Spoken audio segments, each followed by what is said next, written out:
Welcome to the Panic Room, where we talk about all things panic-inducing. I am the Queen of Panic. Warning, some episodes may contain content that may be disturbing to others. Viewer discretion is advised. Now let the games begin. The storm raged all night, and the pirate ship Scarlet Scourge struggled to endure in the tempest. Lightning flashed across the sky, thunder roared like an enraged titan, and waves rolled like hungry beasts, threatening to engulf the ship and its ruthless crew. However, at dawn, it became apparent that the Scarlet Scourge had survived, albeit bearing scars from its encounter with the sea. As the weary pirates surveyed the aftermath of the storm, their gaze fell upon a distant silhouette in the horizon. It was a merchant ship, adrift and helpless, with torn sails and broken masts. A malicious grin appeared on the face of Captain Harlow, a notorious pirate with a reputation as merciless as the sea itself. The prospect of potential easy plunder infused the entire crew of cutthroats with renewed strength. Despite their fatigue, the pirates eagerly launched the dinghies and energetically took up the oars.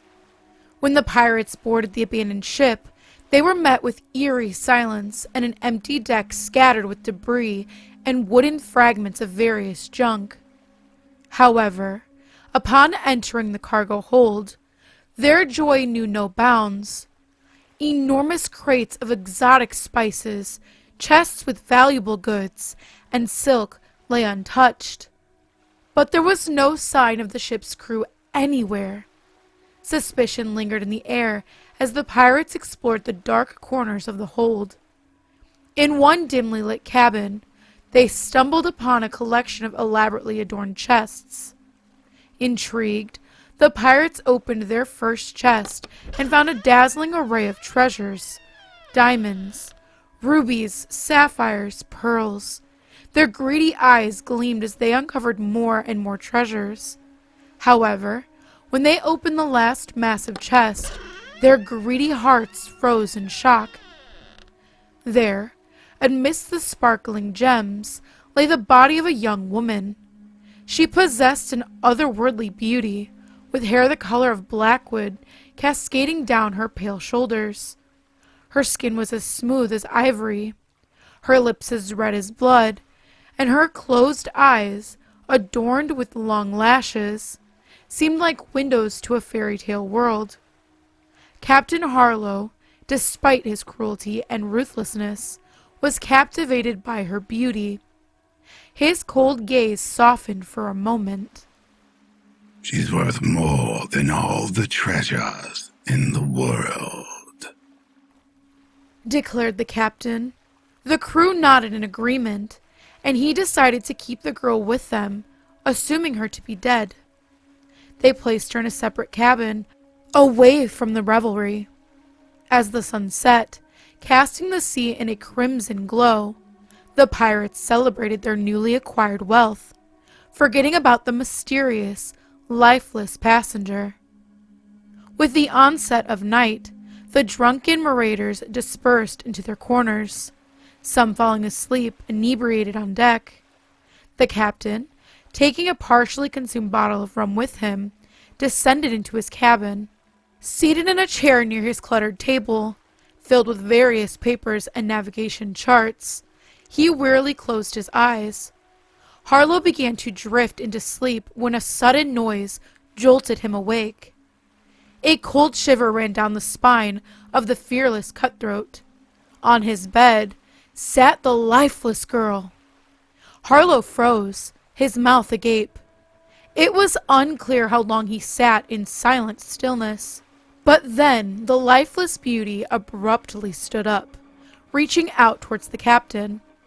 Startled, Harlow somersaulted out of his chair and found himself in a corner, clutching his musket, trembling hands pointed at the lifeless stranger. In the air hung a sense of foreboding. A gentle breeze rustled the curtains in the cabin, where an unspoken scene unfolded. The maiden in the middle of the cabin, and the frightened captain in the corner with a loaded musket. The girl stood, unafraid of the weapon, smiling her beautiful yet unsettling smile. There was something horrifying and simultaneously captivating about her face. Her emerald green eyes, like precious stones, met his gaze. With a soft, melodic voice, she whispered, "Who are you? Where am I?" The pirate, dumbstruck with amazement, couldn't utter a single word. Several minutes passed, or perhaps even more. The passage of time dissolved for Harlow. It ceased to exist. It's uncertain how long it would have continued, but then the revived stranger made a sudden movement forward, and a gunshot rang out. The entire cabin was filled with smoke, and the scent of burnt gunpowder permeated the space. The gunshot was heard. The sound of about a dozen footsteps followed. When the cabin door swung open, the astonished pirates were greeted with an unusual sight. The captain, pale as chalk, standing in the corner of his cabin, and the revived stranger, unscathed and looking quite rosy compared to the pale captain. The beauty in a gorgeous, expensive dress evoked very mixed feelings in the pirates, who were dumbfounded by such news. It was a sense of reverential fear before something deep, mysterious, and unknown. Before some infernal sensation and admiration for this earthly beauty and femininity. This silent scene was finally interrupted by the voice of the beautiful stranger. "I welcome all of you, my liberators. I was a prisoner on that ship, which, fortunately, you discovered and rescued me from perishing in this boundless ocean." Her voice was enchantingly gentle, and at the same time, very noble. Judging by her attire and manners, this girl came from a very noble lineage. All of her behaviors attested to it. After the girl spoke, she introduced herself as Seraphina, and told the story of her appearance on that abandoned ship, where she ended up not by her own will, but was abducted by a very influential person who forcibly wanted to marry her. All the pirates disapproved with a disapproving murmur, apparently forgetting for a moment that they themselves were robbers and bandits. Finally, even the captain himself emerged from his protective corner. His face once again took on this fierce look, and there was no trace of his indecision. A few hours after this, the scene on the pirate ship underwent a radical change. The entire pirate crew, led by the captain and our freed captive, moved to the huge hold of the ship. There, around a massive table and large chests serving as tables, the revelry unfolded once again. This time, there were no fights or clashes. On the contrary, the enormous sailors behaved casually and rejoiced like little children. They sang songs and danced, giving the impression that everyone had gone mad. Each of the ruffians tried to present themselves in the best light before the beauty sitting next to the captain, who, alone, did not participate in the festivities, but watched each of his charges with malice and jealousy. The next day, the captain woke up well past noon. The sun was already high, scorching so intensively that he concluded that they must have unexpectedly found themselves near the equator. However, this couldn't be true, as just a day ago they were at the latitude of 20 degrees. It was impossible for a ship to reach the equator overnight, covering hundreds of miles. Yet, the captain's concerns weren't about their location. Firstly, he couldn't recall how yesterday's revelry had ended, and how he ended up in his cabin. Secondly, he couldn't find his beautiful companion anywhere. It might have been presumptuous and premature to consider her his own, but Harlow believed that as the captain, he deserved the best, and he had earned it through strength, agility, and cunning, shedding both his own blood and others to become who he was now. He had killed scores of men. This beauty would be his. He had decided, and woe betide anyone who stood in his way. However, as time passed, he couldn't find his beauty anywhere. She was nowhere to be found. A dozen sailors from his pirate crew were also missing from the deck. The remaining crew searched the entire ship repeatedly, but there were no results. Harlow began to suspect that something terrible had happened, and perhaps his failed lover had been killed and thrown overboard by drunken pirates fighting over her. He interrogated the entire crew, but no one, including himself, remembered anything. Harlow was infuriated. He didn't know what to do, didn't trust anyone, and suspected that the pirates had conspired against him. His mind feverishly contemplated ways to navigate the situation, understanding that something devilish was afoot. He decided to return to his cabin and prepare for a fight if the mutineers decided to overthrow him. He had about a dozen people on his side, those he could trust, including his assistant, the boatswain, old Jack. He had sailed the seas with Jack over a decade, so he trusted him the most. As for the rest, each owed Harlow their lives, whether he had saved them from the gallows, bought them from slave traders, or spared their lives in a bandit scrimmage, giving orders to the entire crew and stationing reliable sailors outside the cabin. The captain secluded himself in his quarters, preparing for a potential storm. Time flew by, and evening arrived. Unnoticed by himself, Harlow fell asleep in his chair. He had a dream. He rarely dreamt, and this dream felt so vivid, as if it were happening in reality. Seraphina, the beautiful woman, and he were making love in bed. Everything was so real that Harlow could smell her, feel the smoothness of her satin skin, immerse himself in the thick strands of her silky hair. He was in a state of bliss, feeling so good, a sensation he could hardly remember, enveloped in a dense, sweet fog. He didn't want to wake up. He only wished for it to last for eternity, completely dissolving into the ecstasy of love. And at the very peak of ecstasy, just as he was about to soar into the pinnacle of amorous euphoria, he suddenly woke up.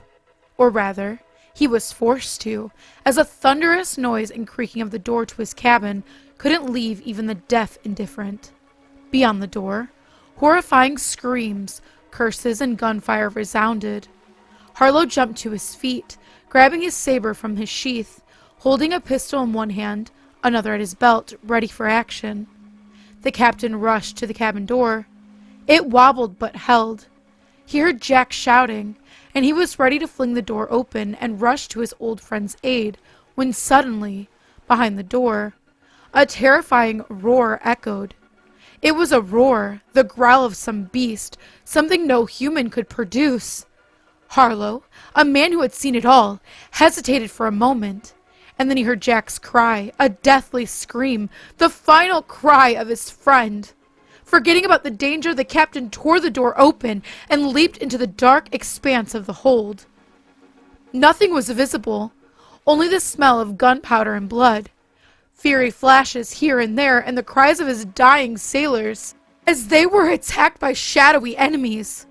Something incomprehensible was happening. Dark figures, only remotely resembling humans, flickered before Harlow's bewildered eyes. He fired a few shots at them, but all missed. The shadows moved very quickly. Then he drew his saber and swung it right and left at the elusive enemy. It was all futile. He couldn't do anything against these shadows. In the corner, he saw Jack lying and a sailor leaning over him doing something unimaginable. He was biting the old man's neck and emitting a horrible growl. Overwhelmed by rage, Harlow's reason was clouded, and with a few leaps, he found himself next to this lover of human flesh. With one powerful blow, he severed the man-eater's cervical vertebrae. The cannibal silently slumped to the side. And then the captain's head rang like a bell. A terrible, dull pain from the powerful blow enveloped him entirely. His legs gave way, and slowly, as if in a dream, he settled on the floor. The last thing Harlow saw before his fading gaze was Seraphina's face, twisted with fury and smeared with blood. Time stood still. When Harlow opened his eyes, he found himself in the dark hold, where he and about a dozen surviving pirates from his crew lay. His head and body still ached, but the pain was now bearable, and the captain attempted to stand. To his surprise, he wasn't bound, and neither were any members of the crew. Soon, his eyes adjusted to the darkness, and Harlow began to distinguish faces, recognizing his sailors. Everyone was alive and relatively well. Their wounds were minor, and someone had already taken the trouble to clean and bandage the injured. Harlow looked around and began questioning his people about the events of the previous day. According to the sailors, the following picture emerged. Late in the evening, after sunset, Seraphina and a dozen missing pirates appeared on the deck from somewhere unknown. They looked very strange and behaved unusually. Their sudden appearance shocked everyone, and before someone could send for the captain to interrogate them thoroughly, it was already too late. The newcomers, appearing out of nowhere, scattered on the deck, and then simultaneously attacked the sailors. A brawl ensued. Some managed to grab weapons, others barricaded themselves, but mostly all resistance was quickly broken. The attackers moved and fought like wild beasts. It was challenging to hit them, and even a gunshot couldn't kill them. The most frightening part was that Seraphina was leading all of this, and she killed with such ease that no pirate could boast of.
If you would like to submit your stories, please check out the Panic Within subreddit.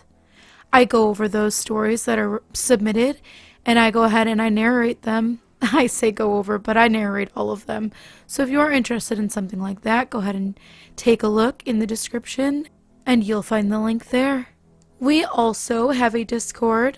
You can come and hang out and get spooky with me and other narrators. We post new content, up-and-coming videos, promotions, and we also just hang out and chat, and you can come and hang out with us there. If you're interested in that, link is also in the description below. And last but not least, if you are interested in doing a collab with the King of Panic or myself, you can absolutely reach out. If you're another creator, you can do one on our channel, we can do one with you. We are completely open for collab as of right now. Looking for new stuff to do and very excited for anybody who reaches out. The best way to do that is through Twitter or Discord.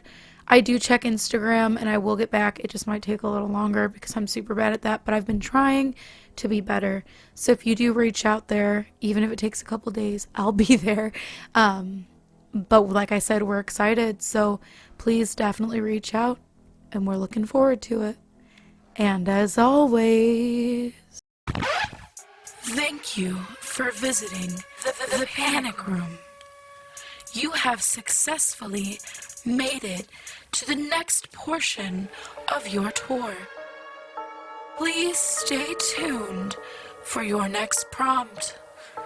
Click the like button and subscribe to receive notifications for when the next portion of your tour is ready to join. Thank you for watching. Don't let the panic drown you.